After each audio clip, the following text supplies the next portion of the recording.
And here we are with a test fit with the paper piece in place.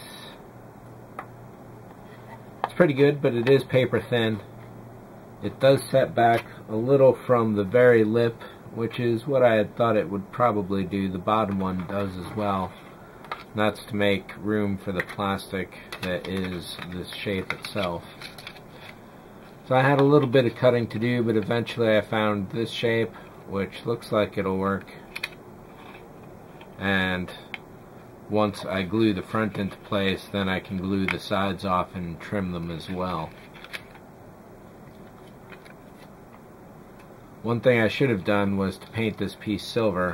What I will do, and before I forget, because I'll do it now, is get the silver Sharpie here.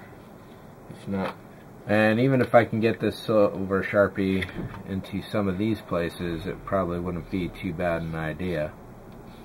I would like to get an even flow to it though, and of course using paint would be better, but I'm not really set up for working with paint.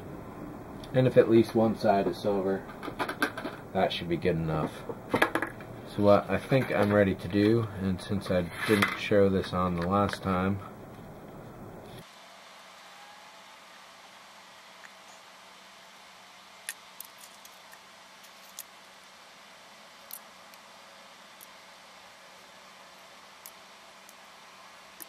definitely lopsided, but if it works, it works.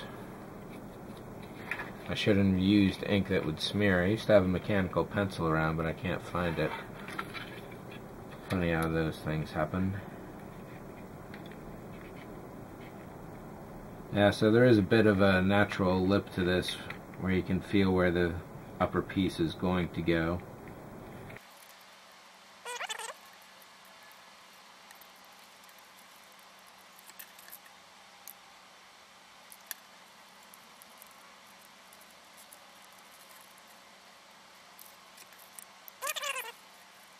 With the entirely new shape, essentially this line really needs to be going straight. It doesn't have to, but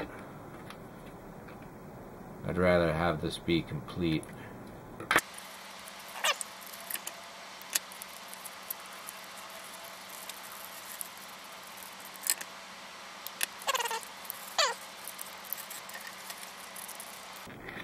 Yes indeed, so one more and we have our piece.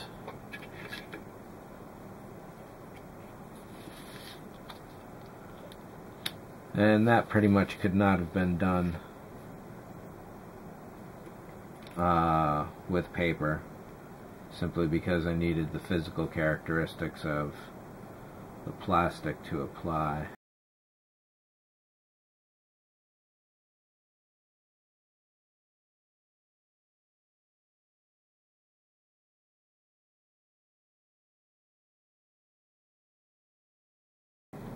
Alright, and we have a piece. So let me go and get a drawing of it. So this is a little tough to fit, so I want to pre-stress this styrene here. Get it nice and warm and ready to go into place. Don't know whether I should glue one end and then cut it over, or glue the front middle and then wrap it into place.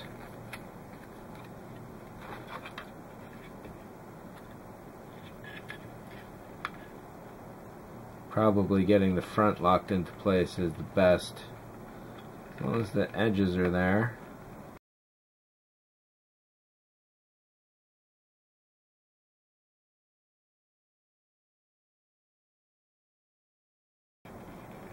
Trying to hold the top down wasn't working too great, so I ran a bead along the side there and just dusted it with the slightest bit of baking powder, soda rather. And now I'm going to do the same on the seam here.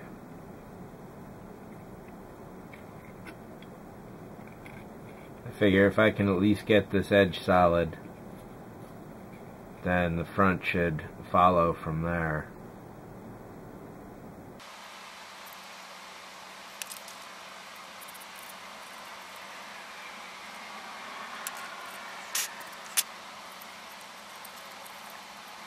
So the process here is just basically pinching these two seams together and running a bit of glue down.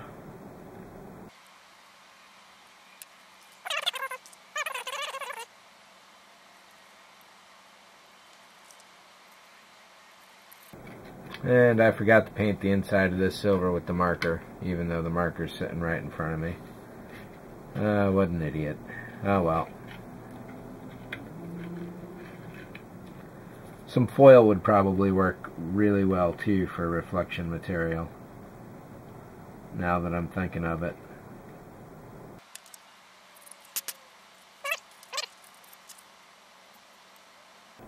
Not too bad, I think.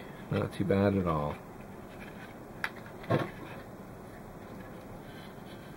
And up here there are two notches. It looks like I'll have to cut those loose. And that's not an easy angle to work with either.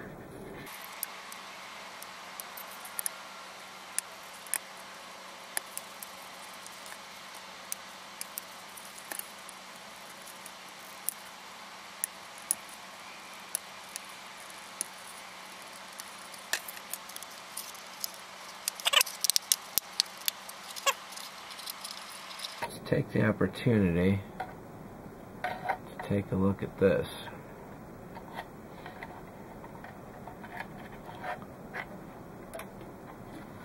It's a little brighter than it needs to be, but the blue is fairly well blocked off. Had I painted the baffles silver, black, white, whatever, then certainly there wouldn't be any ambient glow going on, but also the blue also bleeds back into the plastic around the edges just a little. However, overall I am very, very happy. It does show off a number of dark spots on the side, so again it's probably tough to tell with that exposure. Let me get the camera down and we'll take a better look at this. It's pretty sweet. That's about the minimum exposure that the camera can get going right here. So you can see there's definitely a dead spot, for white light at least, just in this area here. And the underside, they could be a little dimmer than the top side.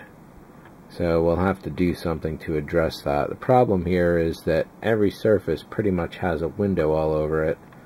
So there's no good one place to go and put some LED tape. That's not too bad there. Overall, like I said, it's fairly even lighting. There is a central hit going on, but I think a lot of that is going to be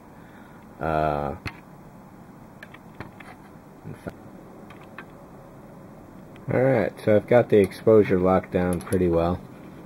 And if I could just get the wires to stop cross-talking, be all set. So you can see there's barely any light in the back here at all, and that's simply because I've got this so well stopped down.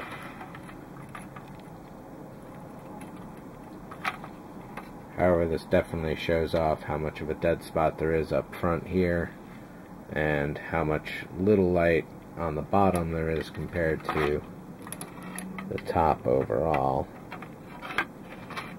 Let me untangle these wires.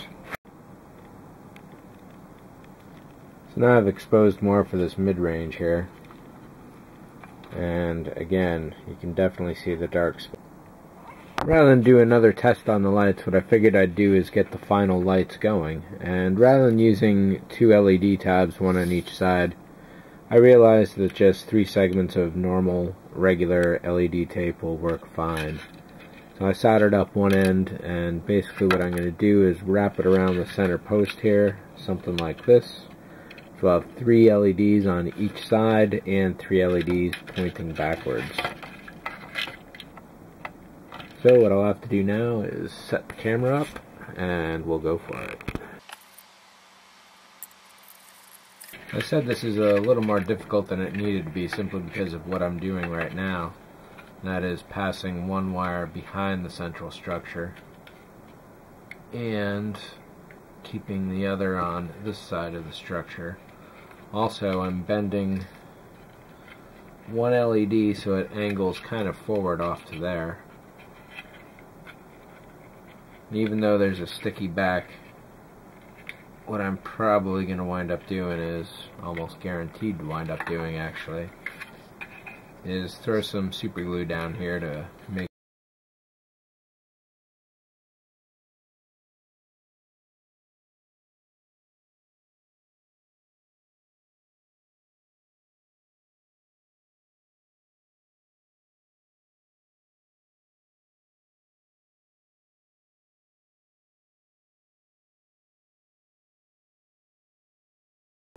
So there we go.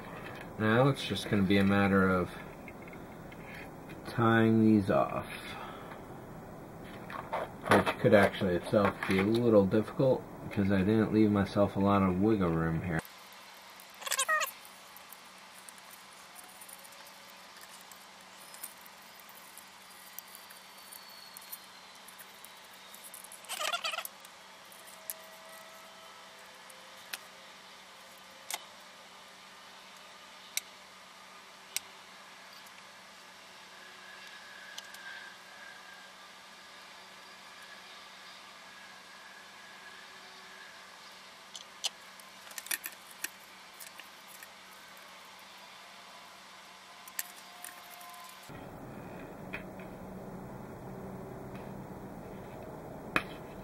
Oh, broken solder point. And essentially I can resolder it anywhere, however, this is not going to be easy.